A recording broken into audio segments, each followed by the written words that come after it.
to a family, a coworker, a client. Have you done that before? Yeah. Today we're going to talk about that and why jumping to conclusions sometimes about a Delta flight and some of their warnings about inclement weather might be best to just pause for a second. Calm down. Little Jamaica Mon. Baby, don't worry about a thing, 'cause every little thing's gonna be all right. So I've spent 30 years almost commanding the stage, and today I'm talking about the 5 seconds that matter more than any spotlight. Welcome to the Jason Hewlett Show. Return the cart. Keep the micro promise. Load the truck. Show up. Get ridiculous. Take care of the body you've been given, because character's a habit. Habits are built one part at a time. I'm Jason Hewlett. This is the Jason Hewlett Show.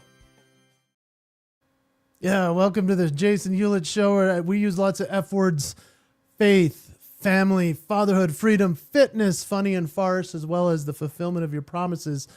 So today, 5 seconds. That's the whole episode. Not 5 seconds long, but talking about 5 seconds. And freedom of speech, we're going to talk about the 5-second pause, which is a little different from Mel Robbins' 5-second rule. This is the countdown to stop, not act. And then we're going to talk about the full story, amygdala versus prefrontal cortex. Yeah, coming from me, this might sound a little interesting, but a 2024 study that proves 5 seconds is the whole dose. And from the news feed, we're going to talk about all kinds of strategic patience, if you will, faith and hope. We're going to talk about Saul, how he had to go blind before he became Paul. And Father Time, we'll talk about the doorway reset. 5 seconds that change everything your family feels. We're going to hit the funny factory and catastrophic moments where you didn't pause, as well as I'm probably going to do a song. Fitness Minute. We'll get into rest, pause training, and Stanford cyclic sighing, and, of course, Cardio Miracle. Cardio Miracle is the sponsor of every show. Jason Hewlett Show. Yeah, that's right. This is the place for that. And so thank you to Cardio Miracle for making us healthy enough to do a show like this that requires stamina and thinking and being healthy. So all of that is right now. Thank you for joining me.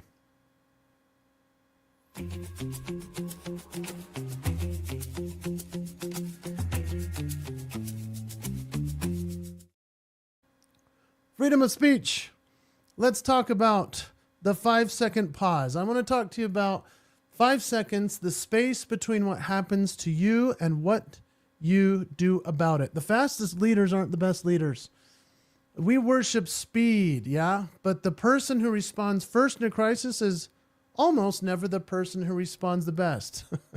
Are you the person who reacts quickly with chaos and jumps to conclusions, or are you the leader who is the calm in the storm, who can handle the facts without firing off demands and orders before the team weighs in and has the whole story? I'm going to tell you about a quick experience that I had yesterday, actually, as I traveled and over this last weekend.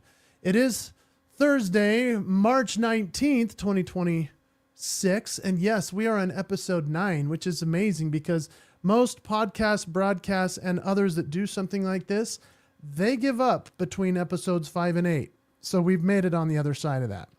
By episode 10 next week, we'll be launching to the world through my social media and other things. As we've been trying to work out the kinks, I think we're pretty much there.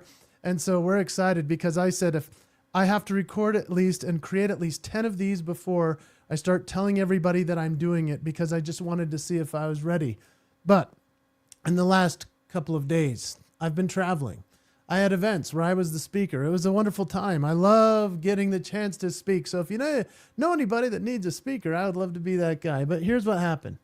I had a scare, and the scare went like this. I was supposed to fly from Utah, which is normally snowy in March, all the way to South Carolina. Now, South Carolina is not usually snowy in March. However, Delta tried to scare me for 48 hours. They sent me a notification every 3 hours suggesting that my travel would be compromised due to inclement weather that they were predicting. Now, I appreciate that they would send that to me. It's part of their promise to over-communicate. That's awesome. They said that all of the Northeast was going to be smashed by weather and Armageddon, essentially, and that nobody should travel at that time. And so it freaked me out. I started doing research to figure out, okay, I went right away to look at rebooking a flight, either on Delta or somewhere else, because I thought, well, I'm going to get to my client. The event was on Wednesday, and I knew I had to get there. And it kept saying, hey, look, Tuesday and Wednesday are going to be no travel days. Like, you don't want to do it. Don't come out here. And so instead of jumping on and buying something real quick and changing my flight, I decided to do some research, and it was a lot of research. I had to look up things that were difficult. I had to make phone calls. I had to look ahead. And what I found was that, yeah, there was predictions of bad weather across the Northeast, and it did hit some of it, but it absolutely missed where I was going. Like, when I landed in Atlanta, because I just stuck to the plan, I did not change anything. I just decided, after talking to Delta representatives and others that were like, yeah, we've been told there's a problem, but it's probably more likely if you just stay on your original flight. I'm glad I didn't overreact. I'm glad I didn't just go buy something too quickly, and instead paused and figured out the plan. Once I landed in Atlanta, I was stunned. There wasn't a drop of rain. Got to South Carolina. It was clear and beautiful as day. And I just find that interesting, that I don't know if Delta was trying to help me or if they were trying to divert me so that they could put other people in my seat while they've had a lot of travel issues. I love Delta. I mean, I promote them all the time, but this also was a confusing thing for me. All I can say about that is pause matters. Stopping and trying to make it so that we can, have a great decision without affecting too many other things. You see, it would have ruined my client's day if I wouldn't have made it. I had one of my favorite events I've had in a long time with this group, and so it was a wonderful thing. But that's the story about why it's important to pause. And sometimes we just have to relax and calm down, even if something seems like an emergency. Oh, I'm seeing my buddy right here, Captain Kindman. Randy's on watching. Thank you, Randy. He says, keywords, you didn't overreact. That's right. And a lot of people are overreacting a lot in situations like that, rebooking a flight or canceling everything or whatever needs to be done. Now, sadly, that changes the game quite a bit. Here's what the science says. A 2024 study in communication psychology put couples in conflict scenarios. So we're talking couples now. One group responded immediately. The other waited 5 seconds. Yeah. So this works whether it's in travel, in business, in your life, with your family. Aggression dropped significantly, and 5 seconds was just as effective as 15. So that's the whole intervention, if you will. Wendy Zimmer says even a 1 to 2 second pause activates the prefrontal cortex. She's a neuroscientist, so she knows. Without it, your reactions come from the amygdala. The prefrontal cortex needs a runway. 5 seconds is that runway. I like that, right? MIT found something that blew my mind. It said people who paused were perceived as more confident, more trustworthy, more competent. And Forbes in February 2026 said a pause is not hesitation, it's discipline. That space is where judgment lives. So some of you know Mel Robbins. I've been friends with Mel for a long time. We had the same agent, less than a decade ago. We had the same agent. We were getting the same gigs. And now Mel Robbins is like a household name. Like, she's now Times Person of the Year kind of a person. I mean, it's amazing to watch your friend explode to success. And she came up with the 5 second rule, which you may have read her book. If you haven't, you need to check it out. It's incredible. She's one of the great thinkers and speakers of our time. And she counts down and acts 5, 4, 3, 2, 1, go, right? You've probably heard her. The rule works. I mean, she's made her career off it. Now she's got Let Them, which is an incredible philosophy and book as well. So check out Mel's stuff. But I want to mirror the image of that if we can. It's not to disparage what she's teaching. It's just to say there's another variation on it. Mel says, don't think, move. My rule I'm talking about today is don't move, think. So both are true, right? Knowing which to use at which time. That's essentially eyes open, mouth closed. Like, when are you going to make sure that you're doing something at the right pace and right time? So as I'm thinking through all of this, I hope that you're thinking for yourself, okay, what was the last time I instantly regretted what I reacted to? What would have changed with 5 seconds of just being calm and every little thing is going to be all right? Hey, once in a while we have to just slow it down. Maybe it's in your marriage, your team, or your parenting, but the leader you most admire, they are known for being the fastest to speak or the most deliberate. It's up to you, right? But what one relationship would change if you committed to a daily 5-second pause? And what's stopping you from starting today? Captain Kindman, he's commenting, so we're going to talk about him. It says when people don't exercise self-awareness is to respond quickly without pausing. Yeah, there you go, self-awareness. We're probably going to talk about that more. When we take the time to pause, even in 5 seconds, we can turn the temperature down. I love that, turning the temperature down. That's what we're talking about today. And so as you're thinking about why we're doing this show, one of the reasons I do this show is to bring you good news, to give you a new light, a new way of looking at things. Everybody's talking about go, go, go. I'm talking about pulling back today. And so let's transition out of this to the next segment. 5-second changes, reactor or leader. We've talked about the principle of that. Now let's open the hood, the science behind the pause, right after this.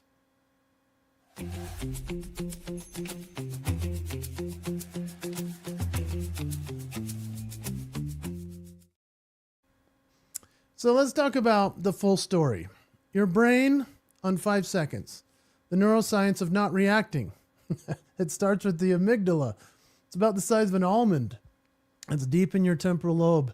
And threat detection changed since the savannah, and your spouse uses that one tone. Amygdala. Same alarm. Threat, react now. The prefrontal cortex is the other part. Logic, empathy, moral reasoning. You guys know that I don't know this as a scientist. I'm just reading what I have researched. And so I hope you understand. I'm just coming from this as a person reporting what I'm learning as well. But someone named Adele Diamond said, the ability to resist temptations, stay focused, take the time to think. That's the prefrontal cortex.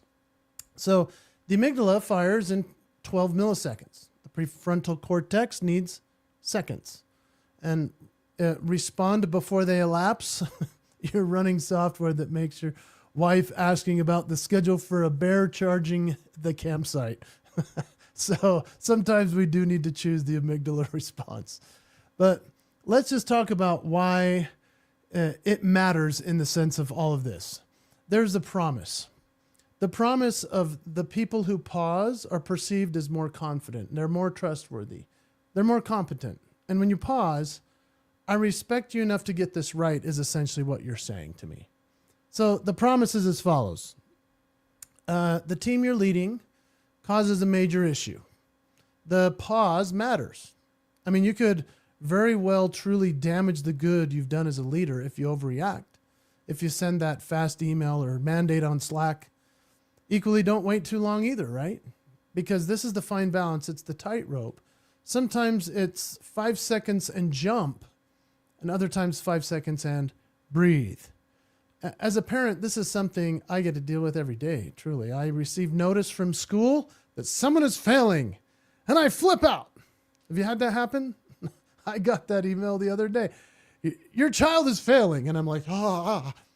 Or I can do some research instead of confronting my child who's just having a nice day and realize, oh, well, this is an automated message going to all the parents in the school about kids who are failing. Log in to see if it's your kid. That's not very nice, but that's how they send it out, I guess. That's a big difference. The pause matters in this instance, but we also can't allow the taking of the pause to keep us from the doing. For example, I want to play the piano for you today. And what's interesting is I've been having some challenges with audio equipment in this office. You see, last week, the microphone had an issue. I didn't even know about it. But around minute 17, the audio changed on me, and I didn't know, and I did a whole almost hour-long episode. When I went back and watched it, I was so sad because it was such good material. We've had to work really hard to recapture that. So this is a new mic. I have a new setup with my piano right next to me. I'll show you a little shot of what that looks like. You'll see me over there in a minute. and you'll hear me. And if you're watching this later or listening on the podcast, but I want to play the piano for you guys, and I'm hoping the equipment works. I'm trying to talk myself out of it all day. But if the promise of this podcast and broadcast is to try new things and to push myself to do new stories and try new songs, then I can pause and learn how to use the equipment better and gather my thoughts. I even tested it out quite a bit and sit down and play the piano and sing for you. Whether you want a singer right now or not, that's part of what I do. I do music, so we're going to do that. I mean, we'll get there further in the episode, but that's how we must go from throwing the idea away and giving it a full pause, hard stop, and saying never, I'm going to never do it, to thoughtfully working our way through self-doubts, challenges, and concerns of acting too quickly as well. So don't let the pause stop you completely. But when it comes to doing something, it's okay to just go for it. So, Captain Kyman says, I love that statement. People who pause garner more trust. I think that's right. They absolutely do. And thank you for being here. What a guy. So questions for you. When was the last time your amygdala ran the show and it cost you something? Think of a recurring argument, let's say. What shifts if you commit to a 5-second pause every time that trigger appears? Or where have you been rushing to respond because you thought speed equaled competence? Now, if emotions have a 6-second lifespan, every reaction you've regretted was born in a window you had the power to outlast. So what emotion would you stop feeding? And who in your life would benefit most from the gift of your pause? I know a lot of people would for me. And that's why I'm committing to that today. I'm making the promise to do that. That's the overarching theme of this entire broadcast and podcast, is to say, what is my promise to myself to make things a little bit easier and a little better in my life? The brain is clear. All right, we've gotten through all of this good stuff. So now, as we transition to the next portion of this episode, we're going to look outside at the world stage from the news feed right after this.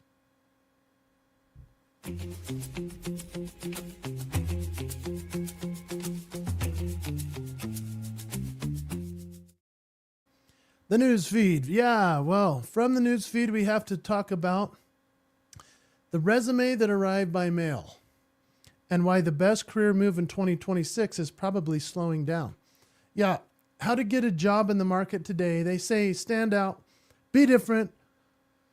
Well, I know that I've talked to a lot of people recently that have said, I'm trying to find a job through LinkedIn and or my network and resources. And I can't even tell you how frustrated all of my peers are that are absolutely overqualified and cannot find the gigs or opportunities they want. And so the question is, if you stand out and you're different, how do you do that? Especially in a electronic capacity and world, because, don't go to LinkedIn. Don't send an email. So maybe you need to send an actual letter. This story came from Sarah Jackson in CNBC, and this came across yesterday. It says this: a 25-year-old got a job by mailing in a resume and a cringy note. Camille Manaois got a job by mailing her resume. You heard the word mailing, right? We're talking stamp, letter, actually driving to a mailbox. And she mailed her resume to companies she wanted to work for with an envelope and a stamp in 2025. That is a humongous thing. At a time when many job seekers liken the search to hurling application to a black hole, going old school helped her get hers in front of an actual person. So she tried to do all the traditional things this article continues to say. It says she went to LinkedIn. She paid for a premium account. She applied to popular job boards. She went to companies' websites. She did all the right things, and she wasn't getting any traction. 4 months into her search, she decided to try something old school. She turned to snail mail. And she thought, this is what she said: if I mailed it, it would get to someone. It's not like an email that will just land in the spam folder. You receive mail on your desk and you're like, well, I'm going to open it. It's addressed to me. How about you? Have you noticed that? When you get mail, you open it. It's different than it felt about a decade ago when we were like, why is everybody mailing me? So I think about that when I'm looking at this going, yeah, you know what? That's actually a great choice. So this is what she did. She sent envelopes to 6 prospective employers. Each note had a short, each letter had a short note in it, along with her resume and a cover letter, and letter of recommendation from a coworker. And in the note, she introduced herself, what she was applying for, and she said, "Some applicants rely on algorithms. I'd rather rely on a more reliable route. Your desk. Thank you for your time in reading my materials." She said it felt really cringy and kind of embarrassing. But she knew it was going to stand out. So here's the result. Of the 6, 4 employers responded, and they were all via email. And yeah, some were rejections. But one response led to her current role, and it's not the one that she imagined. She got an even better job. She's thrilled with it. And they said that they brought her in because everyone was impressed with her thinking outside the box. So then they offered her a different type of job. So, how are you going to stand out in a world where digital emails and digital messaging may not be opened as much? Maybe the traditional way of doing things isn't going to be working in terms of what we mean as traditional in the last 5 years. And maybe we go back in time to mailing a letter, sending something in the mail to somebody who will open it up and go, oh my gosh, that person actually wrote me something. Today, I read a great article by my friend, Captain, oh my goodness, I'm spacing on her name, but she wrote a great article this morning, and I'm so impressed because she was talking about making letters and or thank you notes to clients. And when I think about thank you notes, I think, that's a tricky thing to do, because when I spend the time writing a note, I usually get a response back. If I write a letter to somebody, and a thank you note especially, it's pretty interesting to watch that people are grateful for me writing the thank you note. And so, yeah, that was something I read on LinkedIn. They said, "Hey, I'm writing notes again." And it's like, yeah, I understand that reason. And we've talked about it before on this podcast. So what I want you to ask yourself as we transition into the next piece is, how are you going to stand out in a sea of sameness?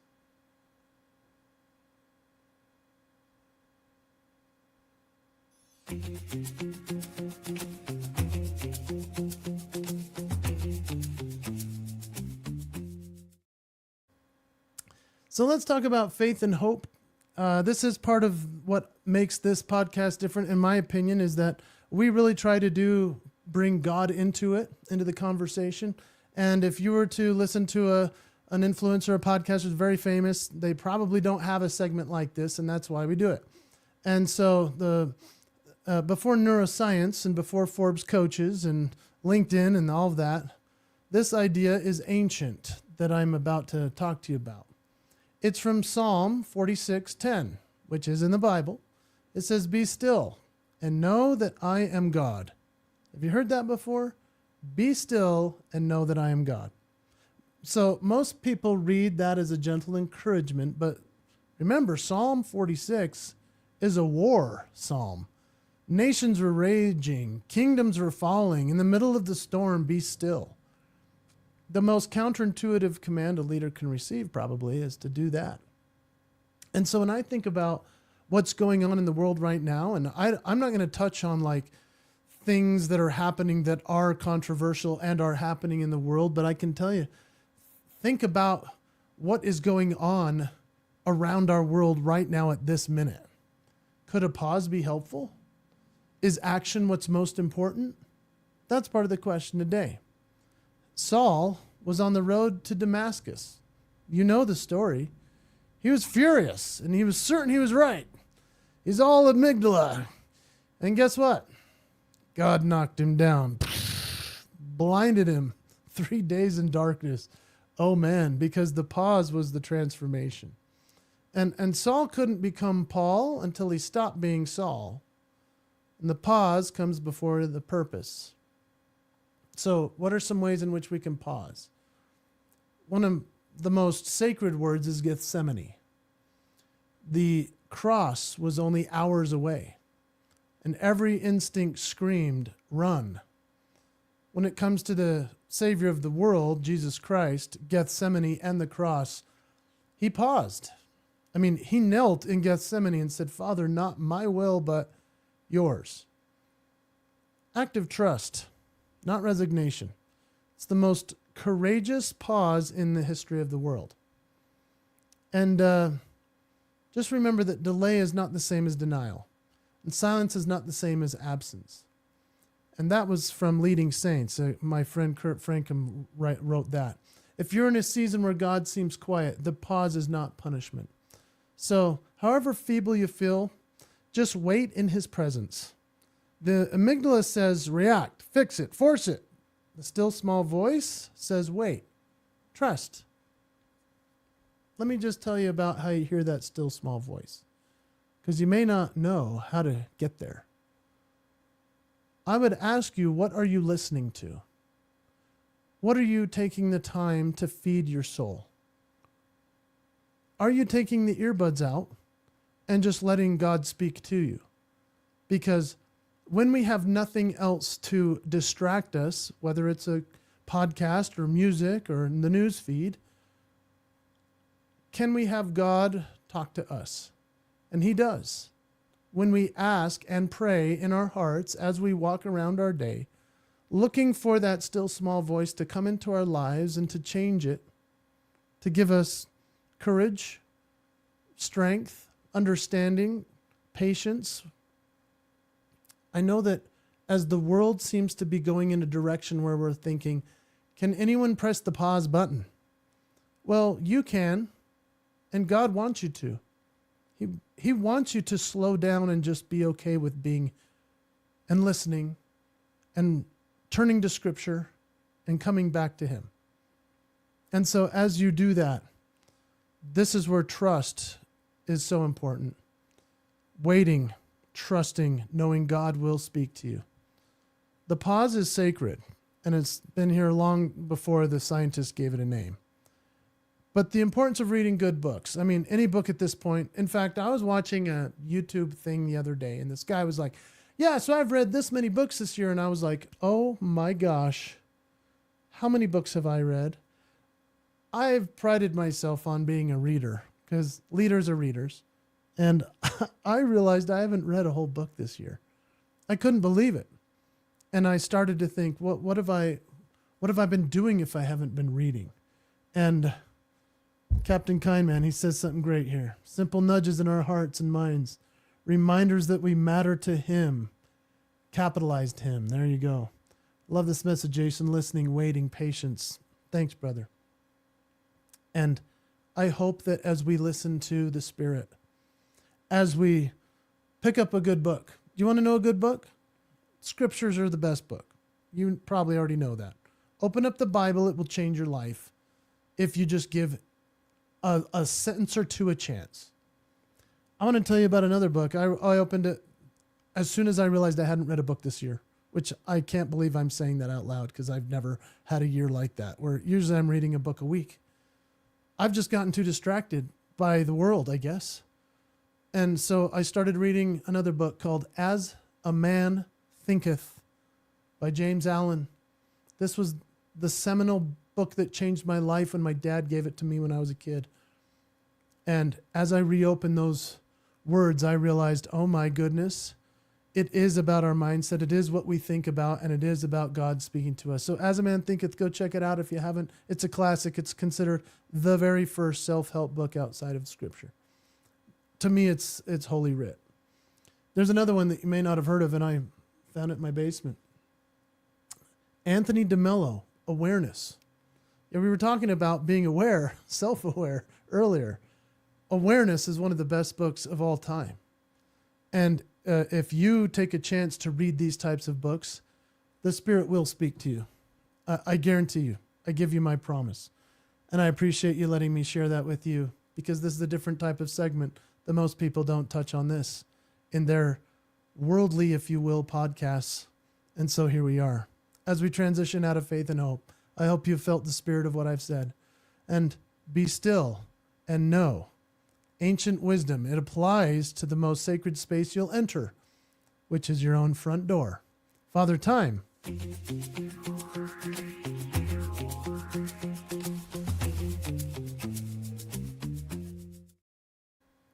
All right.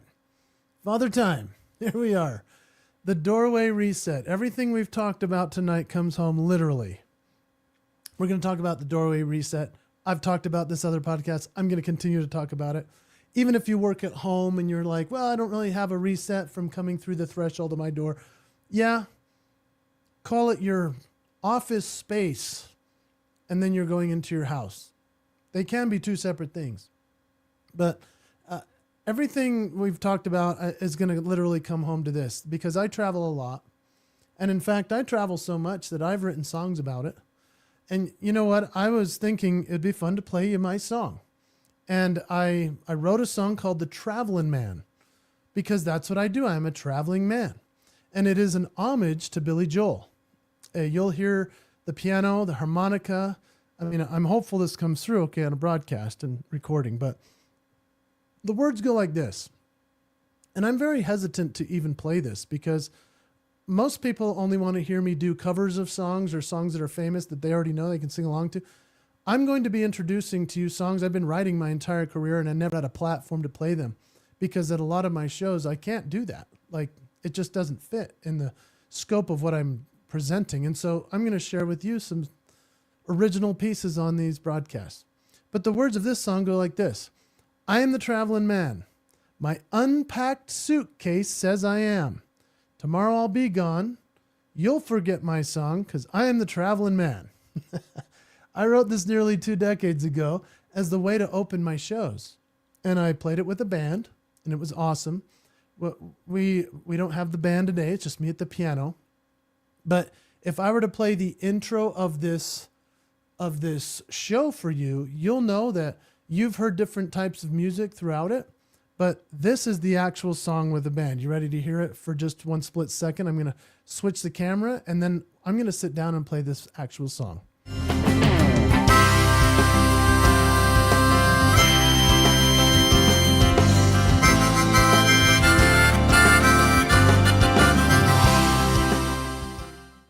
All right, so maybe you've heard that before. I've used it for almost 2 decades now as a song that really makes things fun. Now, without a band, it's a little different, but we're going to try it with just the piano and the harmonica and me. So let's try it out. Switching cameras. Switch the camera up. Hopefully this sounds right. Hopefully you can hear me and see me. I hope. We did a lot of work on this one.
I hope that worked.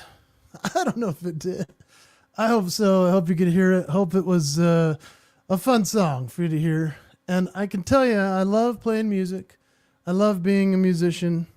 And I hope that you understand that I wrote that nearly 2 decades ago because it was a way to open my show. And I wrote that song as a dad who comes home, as a traveling man who goes around. And I wrote that song for my family and for my audience. And like I said, I travel a lot. And the hardest part isn't the leaving, it's the returning.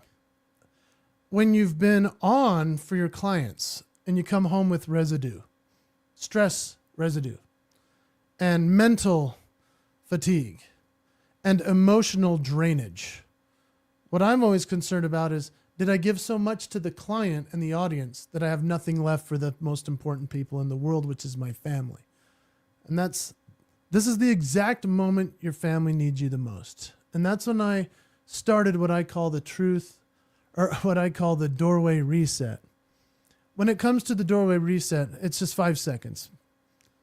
Before I touch the handle, I stop and I take a breath and I let go of whatever's happened out there. It's just one decision. It's one promise. It's the person walking through this door is the best version of me, fully here. It's not setting a goal to be a better dad. It's to make a promise to be the kind of dad any kid would want to have.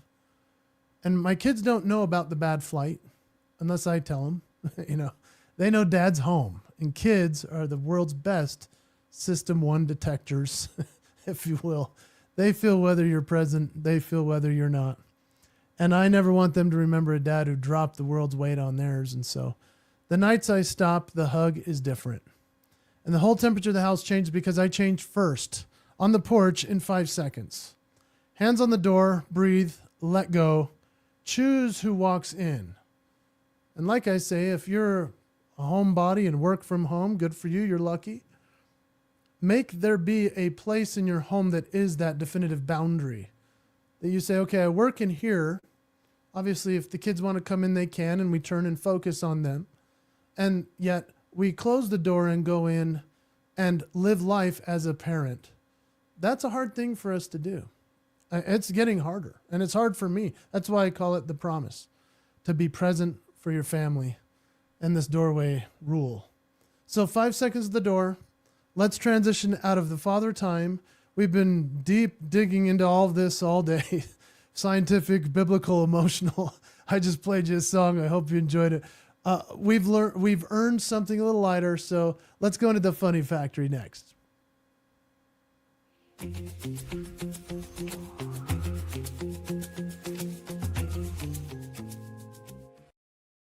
The funny factory. Hey, think about, we've been in the deep end, so let's have some fun. Most of us are living in a low light reel of moments where we did not pause.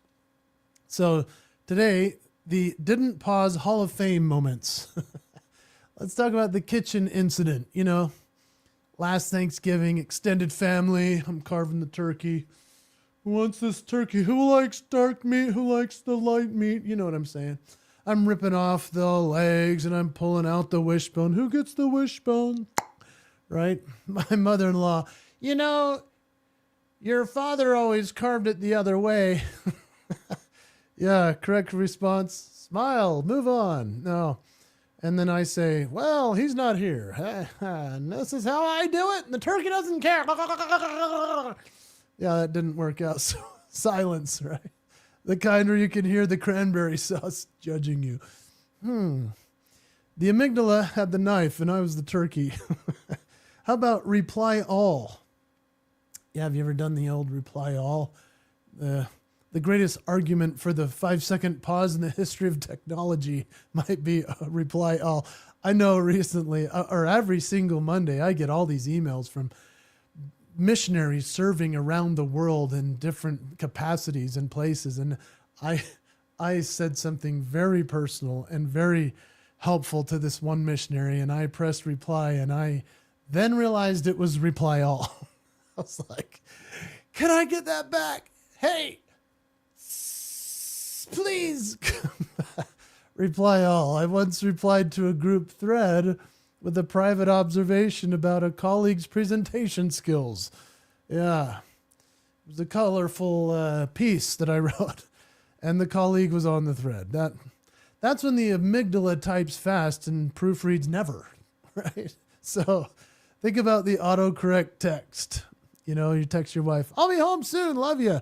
Autocorrect suggests a very different evening. Sometimes you're waiting and you're thinking, maybe I should just live in the parking lot from now on, or I'll make my own bed on the couch. How about the meeting? Someone presented a clearly wrong chart. Instead of "help me understand the methodology," instead I said into a microphone, "Those numbers can't be right." Was I correct? Yeah. Did it matter? No, even a little. I mean, I could have paused. I could have just taken a moment. How about the parenting classic? My 7-year-old, back when he was 7, "Dad, why is mom always right and you're always wrong?" But I said, "I'm not always wrong. I'm just strategically incorrect sometimes." My wife says, "Best thing you've ever said, my child." Yeah, and you're still wrong. So I'm a meme in my own family. It's a 5-second pause. It works, but only if you use it. And being a dad, there is nothing more important than having that pause moment, especially when you get the notification from the school. I'll tell you one where I went it was kind of wild. I got a phone call from my daughter hiding in a closet because they thought there was an active shooter in the school. This was the first day of school 2 years ago. Never forget it. Because she and her brother were hiding in one part of the school and their other brother was in the other opposite end and they couldn't find him. They have bad cell phone service in the school. And I remember I just jumped in my truck and drove to the school as fast as I could. It's one of the largest schools in our state. And as I pulled up, I could hear the microphone and the intercom going from outside saying, "Do not leave the building. You cannot leave the building." And I was like, stay in place. And so I jumped out of my truck. I'm running in there to get my kids. This was amygdala on fire, right? I went to the front door and it was open. So I went in and I'm like, "Hey, the door's open." And they're like, "What are you doing here?" At least they knew who I was or they would have been freaking out. But I was like, "Guys, come on," right? So there's fast response with that type of thing. I asked them, "What could I do?" And they said, "Hey, don't do that. Don't come here when we're having an active shooter potential threat." Turns out there was a kid in the ROTC or something that had opened his trunk at school and was going through all of his different rifles before he did the American flag salute for the football game.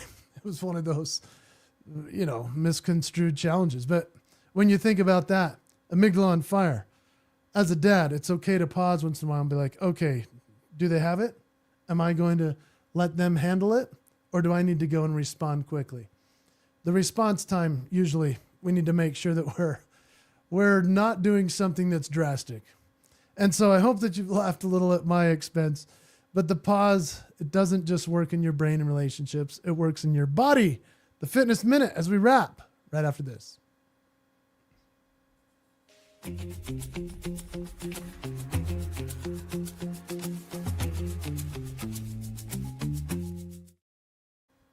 Well, as we wrap up this episode today, your body and fitness, let's talk about it because this is the promise of fitness.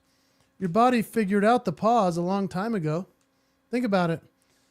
You need rest. Like rest is a third of the exercise. Did you know that? Like with your body being able to heal itself and to figure out everything throughout the day, you can go and go and go. But if you don't give yourself a chance to rest and sleep, you're going to just crash and burn. How about the rest pause training? Lift to failure. Rest 10 seconds. Lift again. It's pretty tough to just lift and never have that pause. And there have been plenty of studies about the rest pause protocols producing greater strength and muscle thickness. And those gains happen than even traditional training because more growth. I've even seen bodybuilders, I've talked to them. They say, "I do like a 45-minute workout and then I rest for 2 days." And I'm like, "Really?" "Yeah, you just have to eat right and you have to do a lot of weight." "Okay, that's interesting." rest isn't the opposite of work. It's the completion of it. And so making sure that you're resting, you're breathing, you're putting the right things in your body. Stanford Medicine says cyclic sighing outperformed mindfulness meditation across 5 minutes a day for 30 days. Breathe in through your nose. Take a second sip of air, then exhale very slowly. Repeat that 5 minutes. That's good for you. Did you know that as you breathe in through your nostrils, I've read this in some other studies, that breathing in through your nostrils, you get way more oxygen than breathing in your mouth. Even if your mouth is humongous compared to your nose, which mine is. But breathing in through your nose gives you more oxygen. That's why we should breathe in that way and breathe out our mouth.